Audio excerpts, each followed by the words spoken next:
They say life begins at 60, but if we're being honest, sometimes it feels like life is quietly asking us to slow down, to breathe a little deeper, to carry a little less, and maybe, just maybe, to stop holding on so tightly to things that no longer serve us.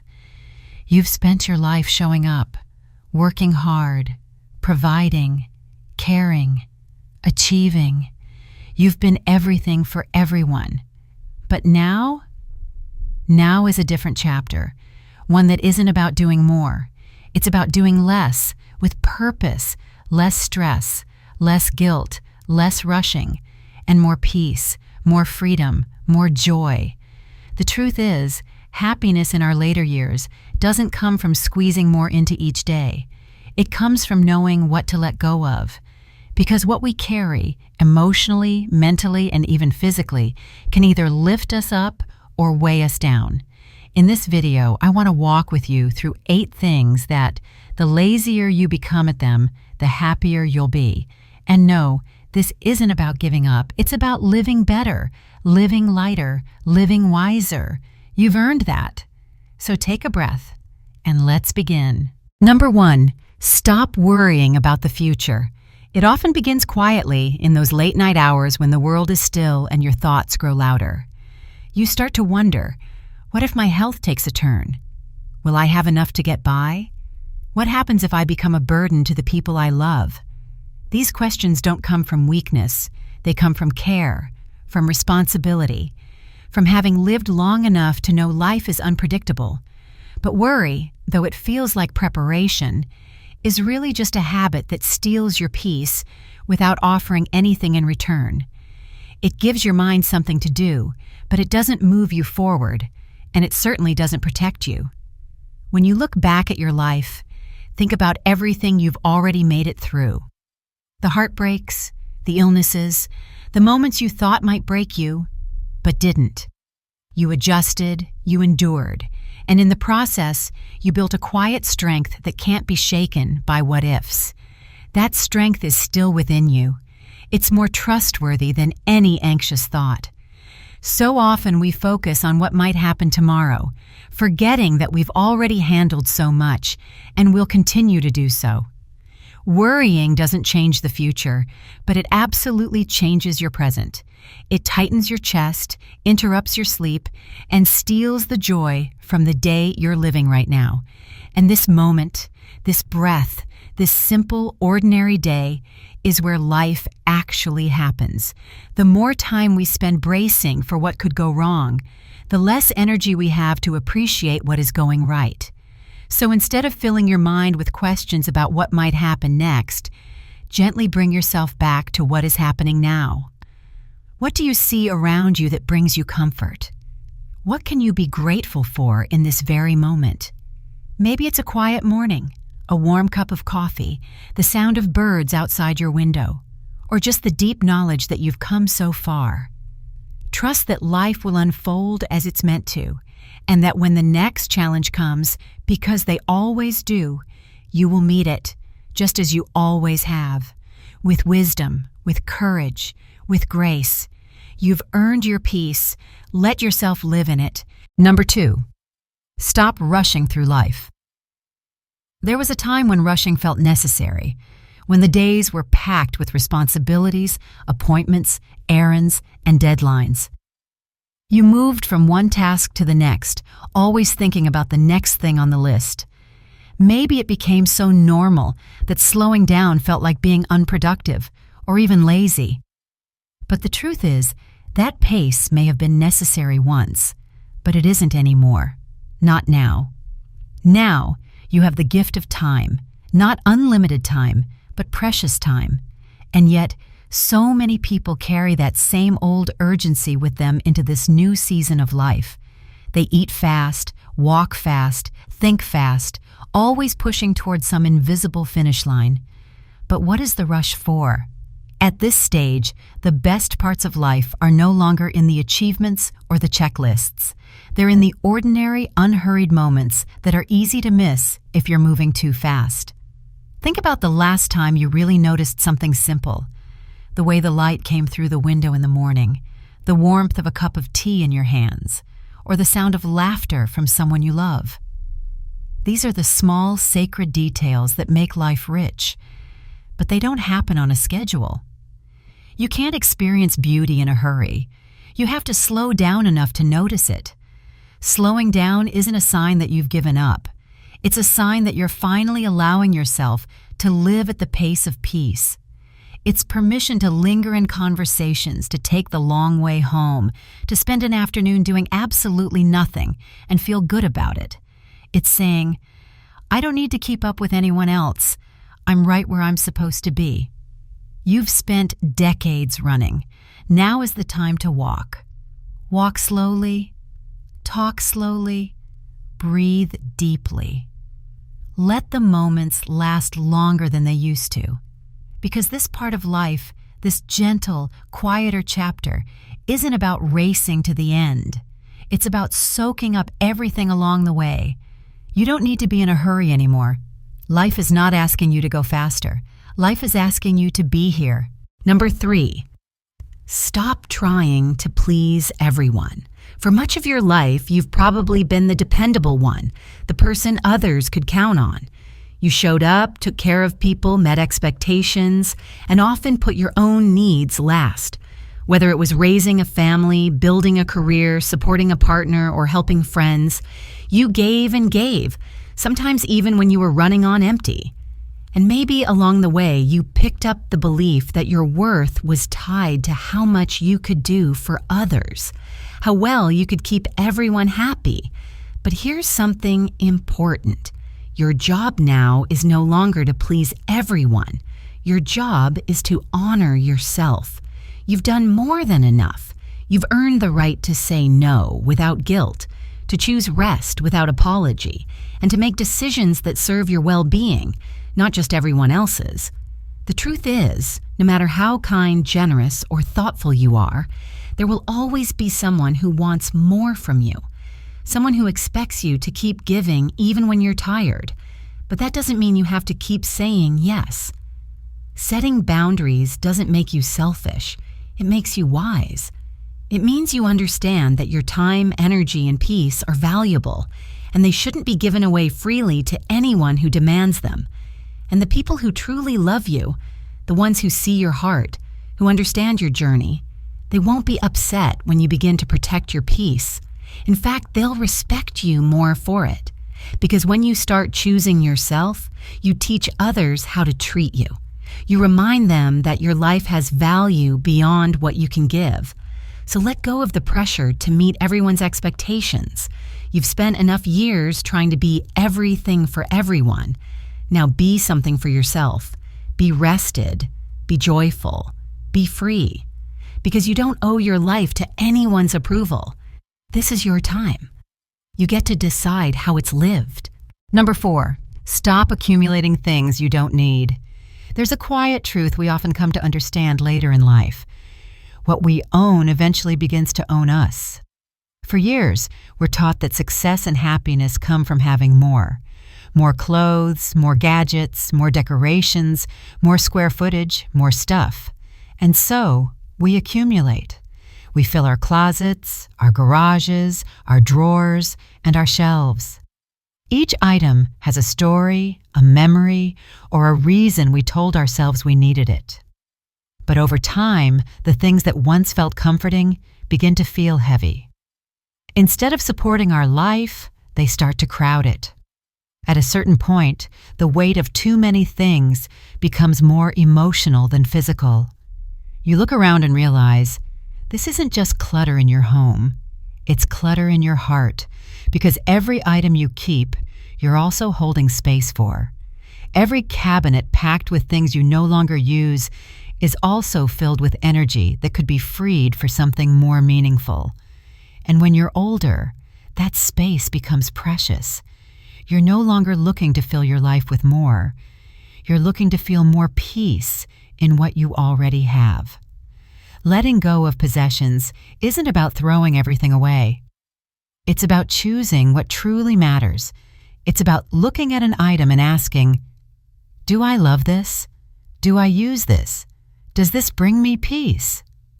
If the answer is no, then maybe it's time to pass it on to a family member, a friend, a neighbor, or someone who needs it more than you do. Giving things away can be an act of love, a chance to bless others, and a powerful way to lighten your own life. You might also find that the process of releasing objects helps you release the past. That box of old papers you haven't opened in 10 years, maybe it's okay to let it go. Those clothes that no longer fit your body or your life, someone else could use them now. The kitchen appliances collecting dust, the duplicate tools in the garage. These aren't souvenirs of who you are. They're reminders of who you used to be. And it's okay to say goodbye to some of those pieces so you can fully embrace the present. And as your physical space begins to open up, so does your emotional space. You begin to breathe more easily. Your home feels calmer, more manageable, more reflective of the life you want now, not the life you once had. And instead of managing possessions, you start to focus on experiences, moments, relationships. That's the real wealth in this season of life, not what's in your closet, but who's sitting across from you at dinner. Not the gadgets in your house, but the conversations you share on a quiet walk. There's a lightness that comes with simplicity, a freedom, and once you feel it, you may wonder why you ever carried so much for so long. So begin slowly, one drawer at a time, one decision at a time, and with every object you release, let it be a quiet act of self-respect, a message to yourself that says, I no longer need to hold on to everything. I choose peace. I choose space. I choose freedom. Because in the end, the most valuable things you'll ever have aren't things at all. Number 5, stop chasing perfection and let go of regret. Somewhere along the way, many of us were taught that we had to get everything right, that there was a perfect way to live, to love, to work, to raise a family, to age. We learned to measure ourselves against impossible standards, clean homes, flawless appearances, unshakable optimism, perfectly timed careers, marriages that never faltered, children who made all the right choices. And when life didn't go according to that script, because it never truly does, we blamed ourselves. We carried the weight of our mistakes like a second skin. We replayed the choices we wish we'd made differently. We wondered how things might have turned out if we had taken that other job, stayed in that relationship, spoken up when we stayed silent, or stayed quiet when we spoke too soon. And while self-reflection can be a sign of growth, regret often traps us in the past. It builds a prison of what-ifs and if-onlys that prevent us from feeling the joy that still exists right here, right now. But here's something you need to hear. There is no such thing as a perfect life. Not one. Every person you admire has stumbled. Every long marriage has endured seasons of hardship. Every success story is built on trial and error, on missteps and resilience. Your imperfections are not failures. They are proof that you showed up, that you lived, that you felt deeply and tried your best with the knowledge and tools you had at the time. You may have said the wrong thing. You may have hurt someone unintentionally. You may have made decisions that didn't turn out the way you hoped. But you're human, and so is everyone else. Regret only holds power when we forget that we were learning all along. Perfection is not a destination. It's a myth. And chasing it will only leave you exhausted, disconnected, and dissatisfied. The truth is, a good life isn't built on flawlessness. It's built on courage, on getting back up, on saying, that was hard, but I grew from it. It's built on forgiveness, especially the kind you give yourself. Letting go of regret means understanding that your past does not disqualify you from peace. In fact, it qualifies you for wisdom. The very things you once wished away might be the reason you can now offer empathy, understanding, and grace to someone else. Your lived experience, beautiful, messy, real, is your greatest teacher. It gave you perspective that someone younger hasn't earned yet. That's not something to hide. That's something to honor. So instead of reliving what went wrong, begin to celebrate what went right. The moments you showed love, the times you stood back up, the days you kept going when no one knew how hard it really was, the second chances you gave, the kindness you offered, even when you didn't feel like it. These are the quiet victories that make a life meaningful. You don't need to be perfect. You never did. And the older you get, the more beautiful it becomes to let that idea fall away. Because perfection isolates, but authenticity connects. And connection, especially in these later years, is worth far more than any illusion of having done it all just right. Let the past be part of your story, not your sentence. Let it inform your wisdom, but not interrupt your peace. You are not the sum of your regrets. You are the result of every time you chose to grow, to care, to stay soft in a world that tried to harden you. That's more than enough. And that's what makes you deeply, beautifully human. Number 6, stop trying to fix everyone's problems. For so much of your life, you've likely been the fixer, the one people turned to when things went wrong, the one who made the calls, found the solutions, held things together when they were falling apart. You did it for your children, your spouse, your siblings, your friends. Maybe you were the first one they called in a crisis. Maybe you prided yourself on being dependable, on having the answers, on keeping everyone afloat. And that mattered. Your support, your wisdom, your presence, it helped people through dark moments. But now, in this season of your life, it may be time to lay that role down. Not because you don't care anymore, but because carrying the emotional weight of other people's lives is no longer your burden to bear.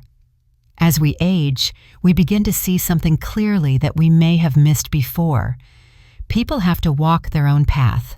No matter how much we love them, no matter how many times we try to steer them in the right direction, we cannot protect others from their choices, their mistakes, or their growth. Each person has their own lessons to learn, and often those lessons are found through struggle, not solutions. It can be especially hard when it's someone you love. Watching a grown child go through hardship, seeing a sibling repeat unhealthy patterns, watching a friend ignore your advice and then suffer the consequences. Everything in you wants to step in, to fix it, to prevent the pain. But that instinct, while loving, can sometimes rob them of the very experiences they need in order to grow stronger, wiser, and more self-reliant. That doesn't mean you stop caring. It doesn't mean you close your heart. It means you shift your role from fixer to listener, from rescuer to encourager. You offer your presence, your empathy, your unconditional love, but not your need to control the outcome. Because the truth is, constantly trying to solve everyone's problems can become a source of stress, anxiety, and even resentment. It pulls you into drama that isn't yours. It keeps you up at night over things you cannot change, and it distracts you from your own peace, your own needs, your own joy. You have the right now to take a step back, to say, I trust you to figure this out, to lovingly detach from situations that drain you. That doesn't make you cold. It makes you wise. It's an act of respect, both for yourself and for the people you love. You're telling them, I believe in your ability to handle your life, and I'm here for you, but I'm no longer here to carry your load. Use your energy now to nourish your own spirit. Spend it on the things that fill you up. Reading, walking, laughing with friends, gardening, resting. Use it to nurture peace in your home and in your heart. Offer guidance only when it's invited, and learn to sit with others in their struggle without trying to take it away. Sometimes just being there, fully present and quiet, is the most powerful gift you can give. Because you've done your part, you've shown up, you've helped, and now it's okay to step back and focus on the one life you are truly responsible for, your own. Number 7, stop wasting energy on arguments and drama. As we get older, one of the most valuable things we can protect is our peace of mind. And yet, many people find themselves still pulled into arguments, tension, or emotional battles that, deep down, don't really matter. Whether it's a disagreement with a family member, a political debate with a friend, or a passing comment that rubs you the wrong way, it's easy to feel the urge to respond, to correct, to defend your point of view. In your younger years, maybe you felt that proving your point was important. Maybe you believed that logic, clarity, and passion would change minds. You may have entered debates with the hope that if you just explained yourself the right way, people would understand. But over time, a simple truth becomes clear. Most arguments don't lead to understanding. They lead to more noise, more tension, and more distance. The truth is, people believe what they want to believe. They hear what they're ready to hear. And some people aren't looking for clarity. They're looking to be right.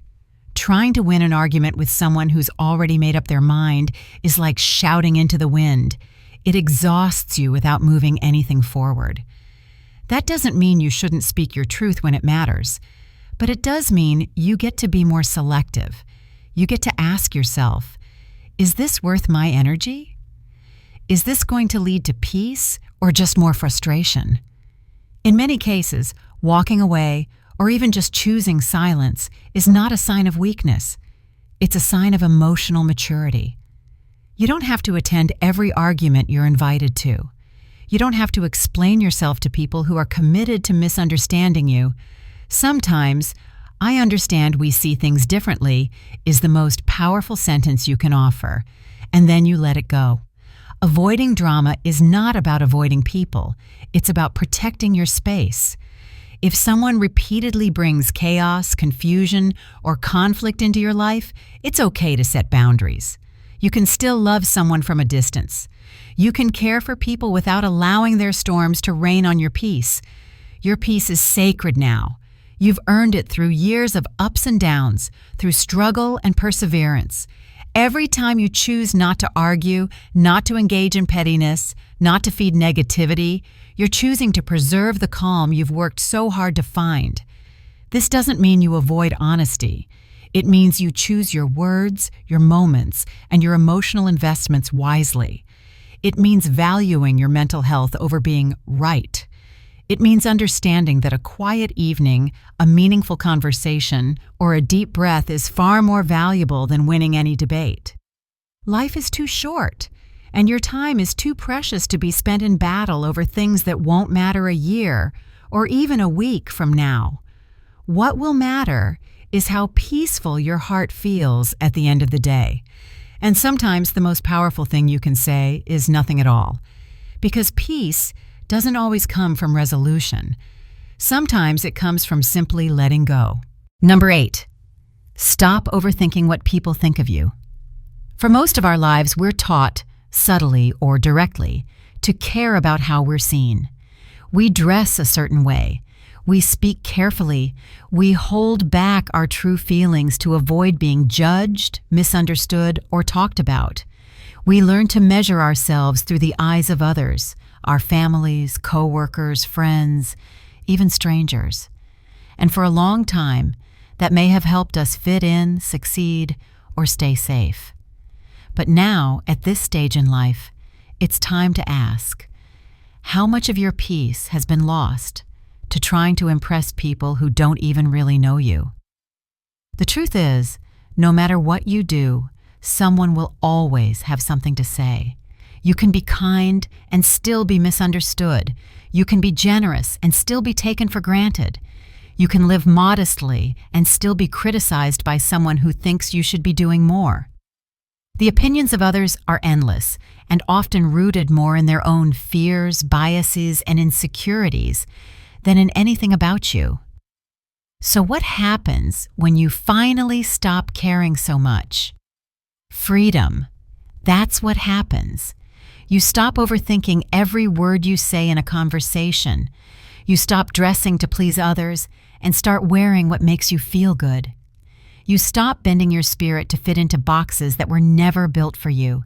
And in that space, you start to feel something powerful, your true self returning. Living authentically doesn't mean being rude or dismissive.